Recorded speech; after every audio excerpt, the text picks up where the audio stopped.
Start tayo ngayon.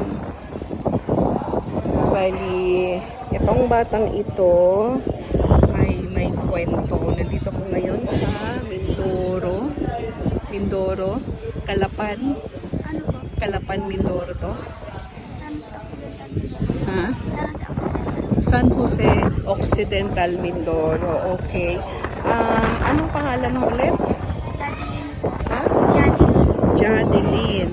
Si Jadeline ay iniwan ng kanyang pamilya ng magulang. Kasi yung nanay ni Jadeline ay nag-asawa ng iba. Tama? Okay. So ngayon, si Jadeline ay nabubuhay kasama lang ng kanyang kapatid. Okay. Sa bahay nila, siya lang mag-isa. So, bali dalawa sila ng kapatid niya. Okay? Ano yung kinabubuhay niyo, Jadeline? Pag nagapadala, pag nagawin po yan si mama, nagabigay din po siya ng prutas. Pero yung asawa po ni mama, hindi wala yan anak. Ano na? Simula nung ilang taon ka nang iwanan ka nila? Ilang taon ka nung iwanan Si ka? papa lang po nang iwan sa amin. Oo nga, ilang taon kayo? Mga anim po. Okay. Tapos ang mama mo, Minsan pa po siya minsan po nagabigay din po siya ng pagkain. pero may asawa na rin iba ang mama mo? Okay. So may kasama ka na rin mama mo at saka yung kapatid mo and then yung bagong asawa ng mama mo. Tama ba? Pero yung bagong tatay mo o yung bagong asawa ng mama mo is may trabaho naman. Sa Manila po siya ngayon. Pero nag-aaral ka pa. Okay. Pero yung kanilang financial talagang hindi stable. So, si Jadeline is nangangailangan ng tulong. Ilang beses na siyang lumapit sa nilapit ng mga kapitbahay nila yung problema ni Jadeline sa DSWD sa barangay. Pero hanggang ngayon is walang tumutulong sa kanilang problema.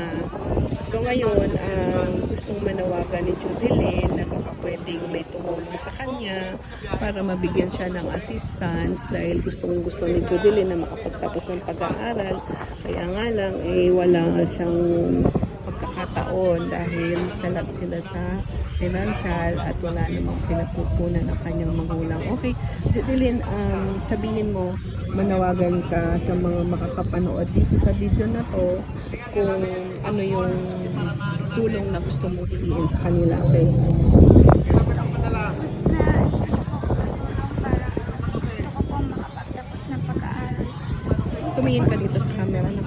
Gusto ko rin pong matulungan ang mga kapatid ko para po pag nagkatrabaho ako, para po pag nakapagtapos po ako ng pag-aaral, kaya ko na po itatag ang sarili ko para sa mga kapatid ko.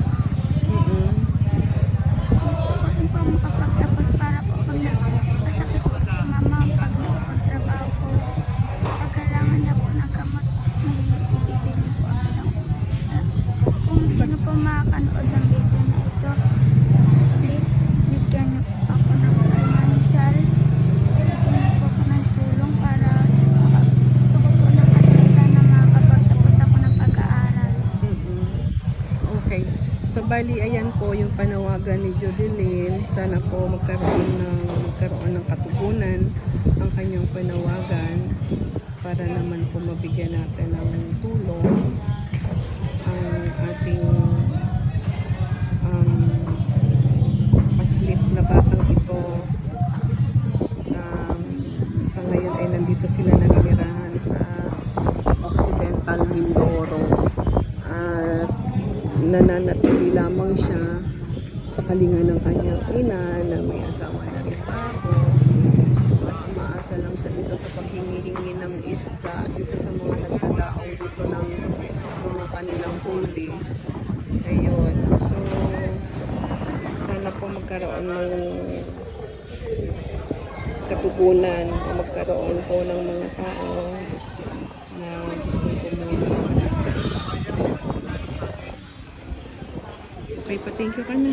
Thank you po sa lahat ng makakanood ng video na ito.